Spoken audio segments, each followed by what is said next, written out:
Hello and welcome to Byju's IAS. Let's get started and look into the first article.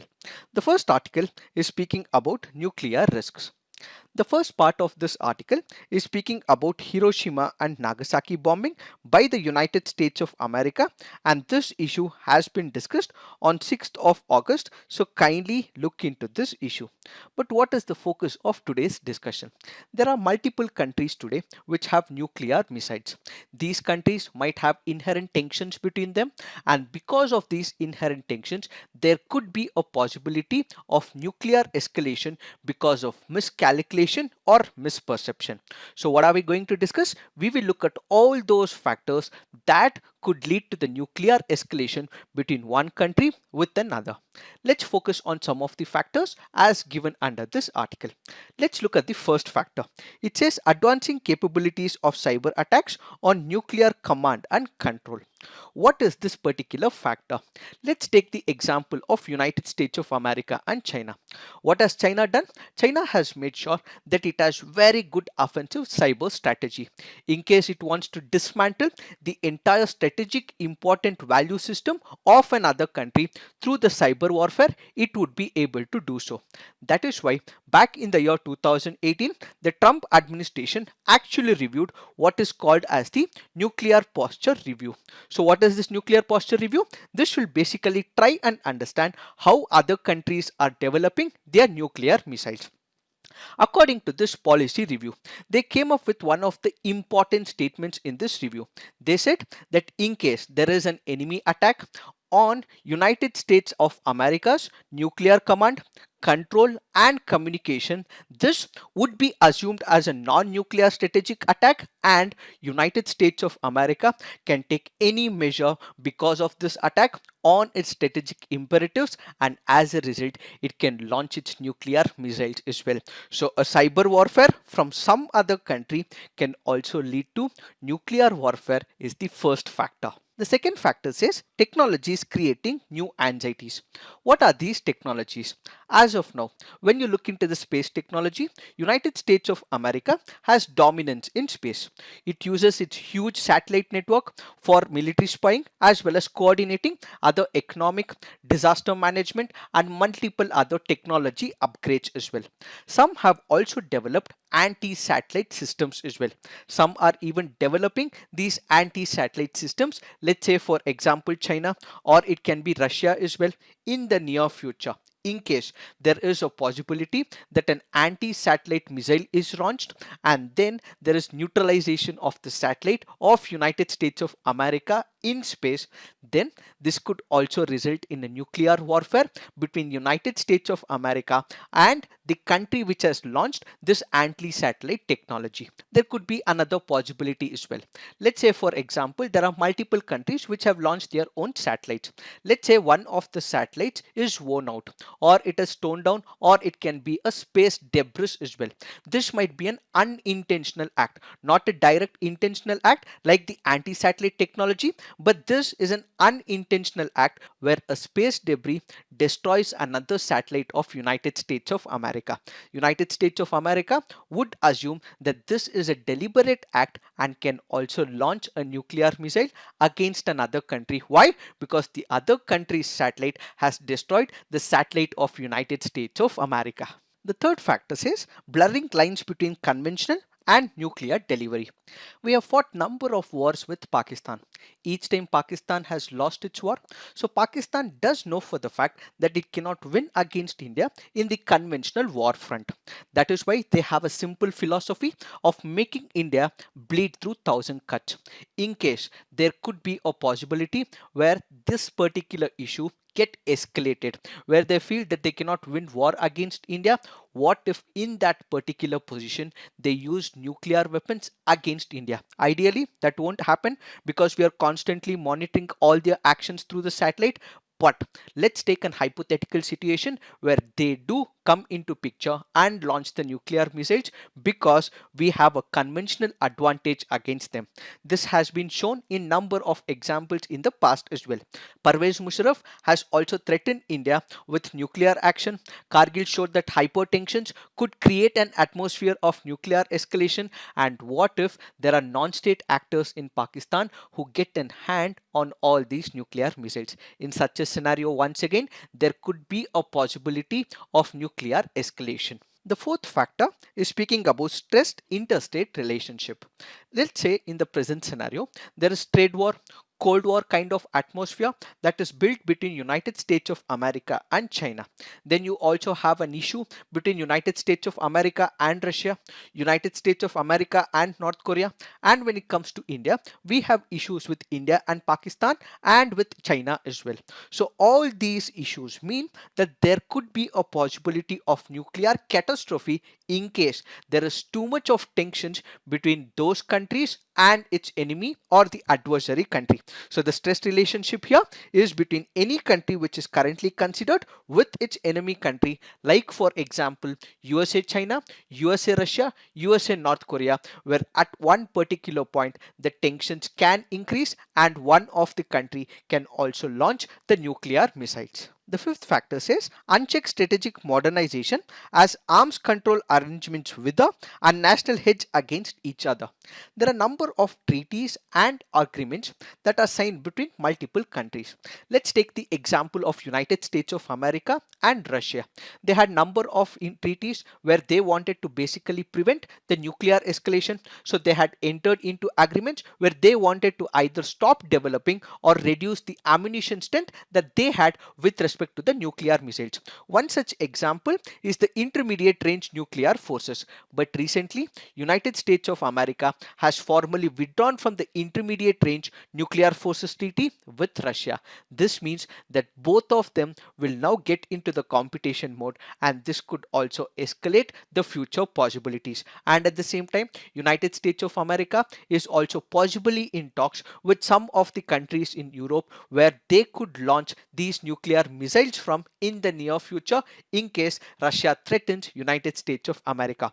All this will create a volatile situation, creating instability and ultimately harming peace and tranquility world over. Moreover, countries are also developing nuclear intelligence in their nuclear decision making, and these are some of the new developments that also threaten to create unknown risk in the near future and ultimately putting the lives of the humans as well as other species on this earth on a risk where the peace and tranquility and the human lives come at stake. What are the various concerns the article poses with respect to these factors? The article currently goes on to say that in the past, where the only nuclear attack has happened, there was loss of lives, environment was destroyed, agricultural products were not developed in this region, there was no growth, and environment and human life was completely sabotaged in this particular region. So what the author suggests is to revive this particular issue. Why? Because currently we are in a public apathy and political complacency. People do not know the risk that is currently there, and they also have no idea what could be the impact because of nuclear escalation and launching of nuclear missiles. The second major concern is with respect to the deterrence. What is this deterrence? People are very sure that this is what is keeping countries from launching the nuclear missiles. In case United States of America launches a particular missile, the Russia will also launch a missile and neutral destruction of both the countries. That is why they believe that deterrence is also helping. But as we discussed right now, there could be a factor which could lead to misconception and misperception when it comes to the launching. So this deterrence as a factor does not work, says the author. The third concern is with respect to the control risk. What is this control risk? Let's say we have our satellites which is launched in the space station. It always has a vigilant eyes on some other country. We also have cooperation with multiple countries which will also reveal activities in case there is any possibility of nuclear launch. This is one control mechanism. The other control mechanism is, let's say there is a launch of a nuclear missile. The other adversary country will have the defense mechanism to neutralize this nuclear missile. But Will it work is what is the question, and ultimately we haven't seen it in the past, so we are not sure whether the system of defense mechanism works or not. So what should be the way forward? What are some of the suggestions given by the author? The author goes on to say that all the leaders as well as the society, the people, the civil society, the leaders and political parties should be exposed to the issues of Hiroshima and Nagasaki. There was destruction on the physical level, economic level, social level, political level, on the health, environment, and it also has psychological effects to the people in that region when a nuclear missile is launched. If we are able to expose these ideas to the leaders, the political masters, and to the civil society, this will awaken their minds. Then what we also have to run is information campaigns.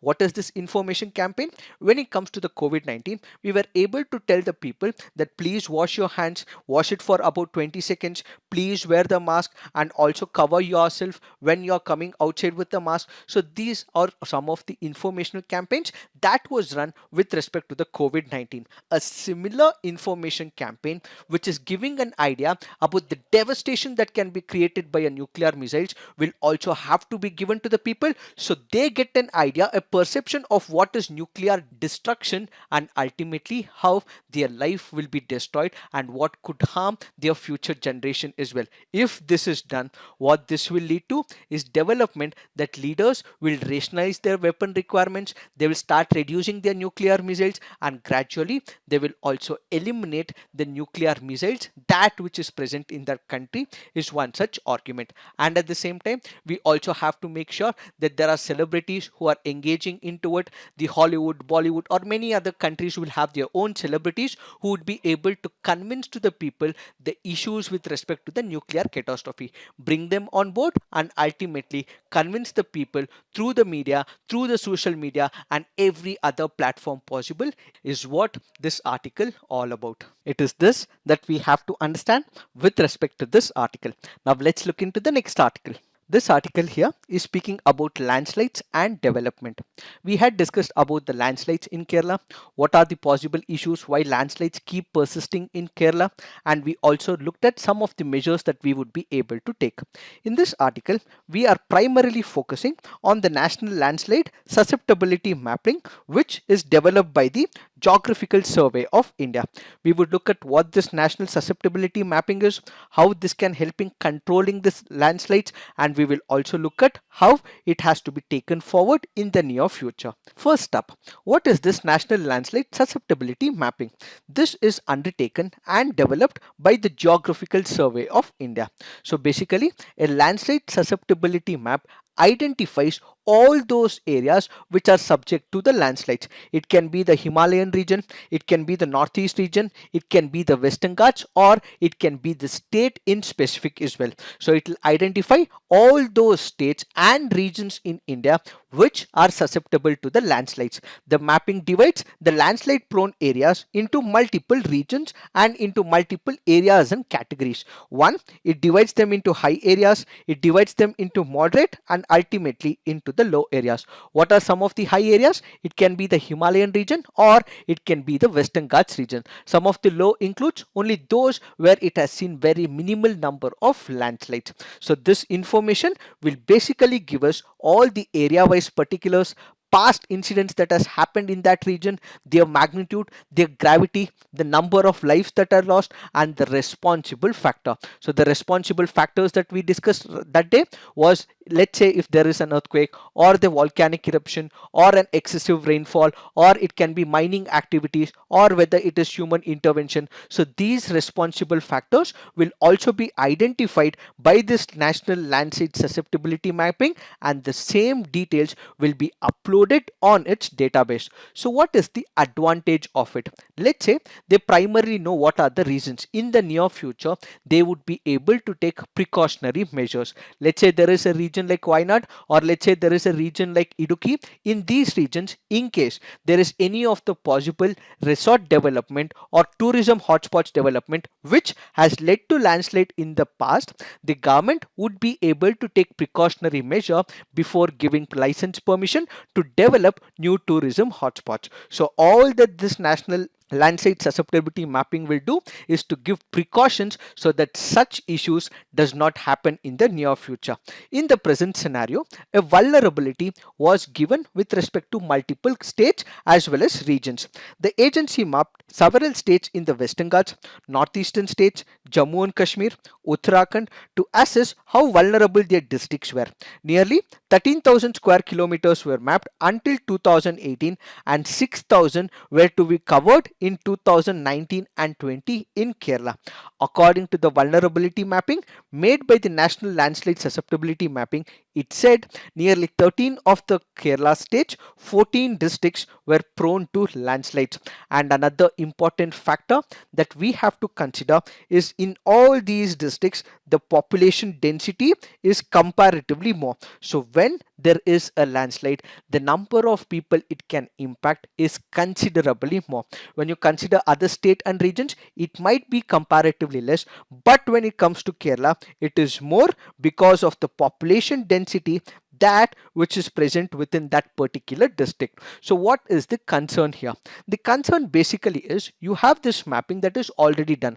It is also fed on the database as well, but the state governments are not implementing these, or when they have to provide the licensing or they have to come up with a public policy initiative like in Western Ghats, they are not implementing or following all the susceptibility mapping before giving the licensing.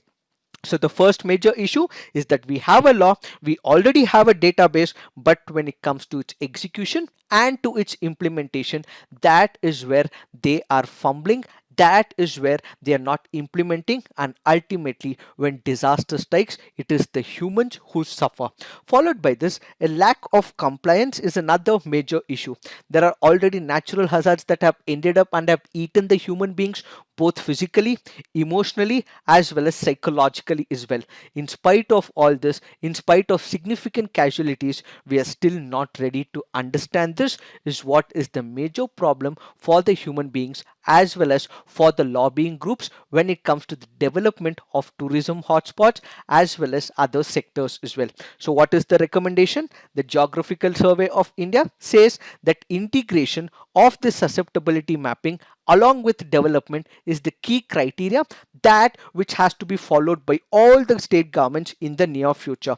It is not only about using the database, but whenever a development plan is being initiated in an ecologically sensitive zone or in an area where landslide has been hit, make sure that you are using this particular database and only then plan when it comes to the hilly or mountain areas to avoid any kind of disaster or human fatalities is what this article all about. It is this that we have to understand with respect to this article. Now let's look into the next article. This article here is speaking about India and United States of America's relationship. The first part of this article is political in nature. That will not be asked in your UPSC examination. Why? Because this is about questioning whether that particular invitation given by United States of America to accept permanent membership with United Nations Security Council was offered really or not. There are debates surrounding this. This is not the point of the examination, so we would not be discussing that particular point. But what are we going to focus in today's discussion? This will be on three important fronts. One is on the strategic and the defense front. Second is about the economic front, and third is on the technology front. Any relationship for that matter between one country with another country is more about give and take. So we give something to another country, and that is where there is reciprocity from another country. They also give something to us in return. So what this article emphasizes is on this return, that is give and take policy. On the strategic front, it speaks about India's role when it comes to the Afghanistan. What is currently happening? United States of America wants to withdraw from Afghanistan. Why? Because they have fought the longest war in the history in Afghanistan. From 2001, they have been fighting a relentless war. For them to withdraw, what they have also asked India is to send some of its forces to guard in Afghanistan. But India has been reluctant in the past, and India should not be sending its forces in its war against Afghanistan by United States of America. But according to the author, he says that yes, India should be sending its forces. Why? Because only when we give something, we would be getting back something from United States of America. So if India is able to send its soldiers to protect some of the interests of India and also interests of United States of America, that is when United States of America will also have reciprocity for India. How does it help us? Because now when you consider India and China issue or India and Pakistan issue, United States of America's relationship with India becomes very important. Why? Because they would give us hard intelligence on terrorists, they would be able to control the military and ISI with respect to Pakistan, and when it comes to the cyber warfare and satellite mappings of China and Pakistan, United States of America would be able to give all the information with respect to our two adversaries, that is China as well as Pakistan. So we have to give something to United States of America so that we get in return all these important things from the United States of America. India at the same time will also have to develop the infrastructure at Andaman and Nicobar along with United States of America. Why? Because Andaman and Nicobar happens to be one of the strategic locations when it comes to India. In the near future, in case there is any possible escalations between India and China, they would be able to block the strategic Malacca state. For this, what we require is assistance from United States of America. Once the requisite infrastructure is built, we would also be able to share this infrastructure with its allies like Japan and Indonesia, is another argument put forward by the author. On the economic front, the author here gives a very cautious note. Why? He says that all the foreign investments that United States of America is making in India could be a problem on the macroeconomic perspective. So India will have to be very cautious when it giving license or permissions when it comes to the foreign direct investment. And at the same time, India will also have to ask permission with United States of America for granting the GSP status all over once again, is what the author says. On the technological front, the author goes on to say that there needs to be more development between India and United States of America. Why? Because India currently requires technologies such as thorium utilization, desalination of seawater and hydrogen fuel cells, which the United States of America would be able to contribute and also provide all these technologies. And on the defense front, the author goes on to say that we may have to import some of the important machineries from United States of America. So technological development and upgradation with respect to United States of America is very key, says the author. He also speaks about the elections, which we will not speak right now. We will have an elaborate analysis after the elections happens in United States of America. It is this that we have to understand with respect to this article. Now let's look into the next article. This article here is speaking about privacy and how some of the technologies of late has been intriguing, and it is also violating some of the fundamental principles of privacy, is what this article all about. When we are speaking about privacy, we have to understand four different dimensions with respect to the privacy. So what are these four different dimensions? First, we have to speak about privacy, which is the right to be alone. This right to be alone is one of the dimensions of privacy. This means there is no interference from an outside world. You want to be in your solemn state. You do not want anyone interfering in your personal life, and that is the first dimension of privacy. Then we have controlling of our personal information, which becomes the second dimension of privacy. What is this control of personal information? This can be segmented into two important dimensions. One is on the government front, the other is on the private front. We have given details in the form of Aadhaar. This will have our iris scan. This will also have our fingerprint as well. This will have multiple implications in case it is taken by someone else who is not authorized to take this particular data. So the Aadhaar, which we have given to the government of India only for the security purposes and for the subsidy and for the government to utilize that there are no ghost accounts. If this has been hacked by another person, that means there is violation of information as well as privacy. Why? Because this was given only for the government purposes for the security and subsidy, but it is being violated because it is used by some other person who is not the intended principal in the present scenario. Then we also have the private companies as well. Let's take the example of Facebook. What does Facebook do? It collects our information from the birthday to the likes, what we like, what we do, where we go, all this is collected. But what Facebook also does, it gives all this information to other advertisers. So the minute you are shut, you automatically have all the pop-ups that come to your phone. Then you have the Gmail which tries pushing you all the important advertisements. This is what is happening with respect to control of personal information. So you gave only Facebook, but Facebook is giving this information to someone else. This means that they are violating your privacy. That is another aspect. The third aspect is privacy of the body. Again, this can be broken into two important segments. One is with respect to the medical information. The other is with respect to intimate relationship. What is this medical information? Let's say I'm going to a hospital. I have some of the diseases. So when I'm going and giving this information to the hospital and they are saving this in the database, I have a contract with them that they should not be violating and they should not be giving this information to anyone who asks for. In case they give my information about my medical history in the past, this means they are violating my privacy when it comes to the medical information. And at the same time, there might be some of the intimate relationship that I might have with another person. This is in the form of photos or it might be in the form of videos. This is not authenticated for use by any other person. But if this is violated and it is out in the public forum, that again is violating the privacy. The last important factor is with respect to the private communication. What is this private communication? Let's say we are on call with someone or we are messaging someone. So this ultimately means that whenever there is someone who eavesdrop into the conversation or the government tries to build a surveillance state listening to my personal conversation, this is again violating the privacy of a person. So these are the various dimensions of privacy. So we live in a world where privacy is now threatened by multiple forces. That is because of the internet use, that is because of the smartphones, that is because of the social media and social networks, drones, biometric identification, and Internet of Things. Privacy has been there in the past as well. There was monitoring in the past as well. But in the present scenario, the problem is this privacy is being violated repeatedly. Why? Because of the data storage, because it is recorded, because it is stored and it is transferred illegitimately.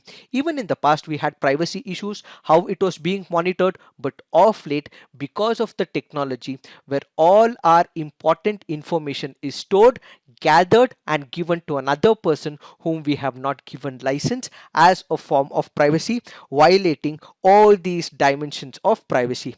The author, as she speaks about the dimensions of the privacy, she brings into picture the issue of COVID-19 as well. Why? Because she says that there is a violation of privacy in the form of medical information. How?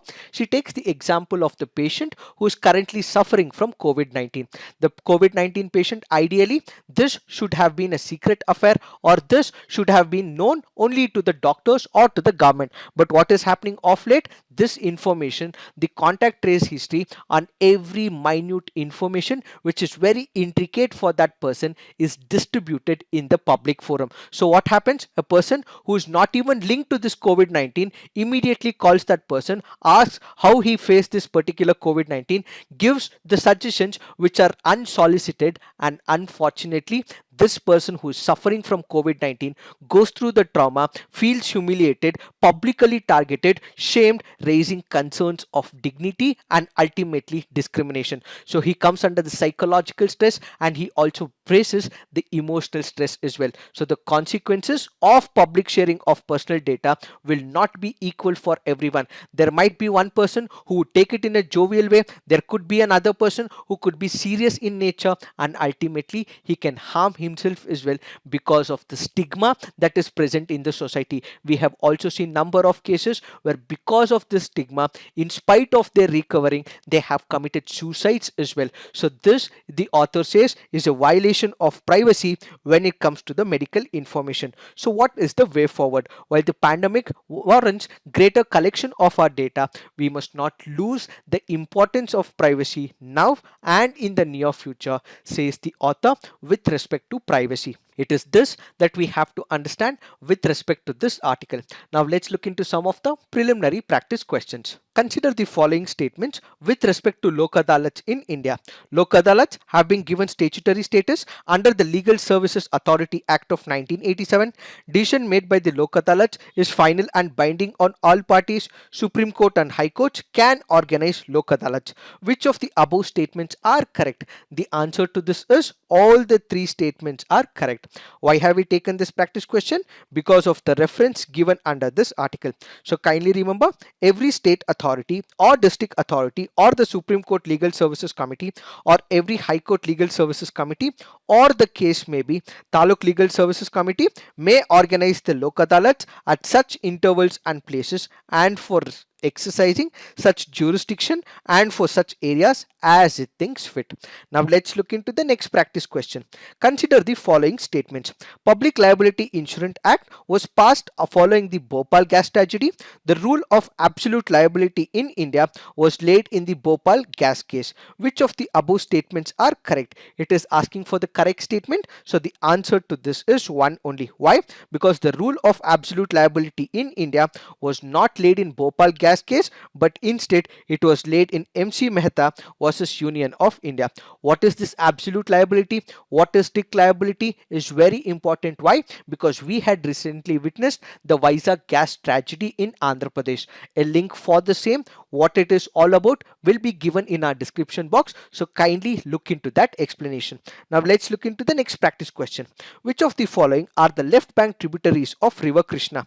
Bhima, Musi and Tungabhadra. The answer to this is 1 and 2 only. Why have we taken this practice question? Because of the reference given under this article. Kindly remember, we have the left bank tributaries of Bhima and Musi, but Tungabhadra is the right bank tributary. So which are the left bank tributaries? Bhima, Dindi, Peddavagu, Musi, Palleru and Munneru. Which are the right bank tributaries? Kudali, Venna, Koina, Panchaganga, Dudaganga, Ghataprabha, Malaprabha and Tungabhadra. Now let's look into the next practice question. Ibadat Khana at Fatehpur Sikri was the mosque for the use of royal family, Akbar's private chamber, the hall in which Akbar held discussions with scholars of various religions. Yes, this is right. And the fourth option says the room in which the nobles belonging to different religions gathered to discuss religious affairs. This is wrong. So the answer to this is C only. Now let's look into the mains practice question. Today we have an essay that you have to write for about 1000 to 1200 words. What are the two essays? What does not determine who is right, only who is left. Next essay, technology is intrusive and indispensable. Please write all your answers and essays on the comment section, peer review, come up with constructive criticism. So this is it for today. Thank you for watching. All the best.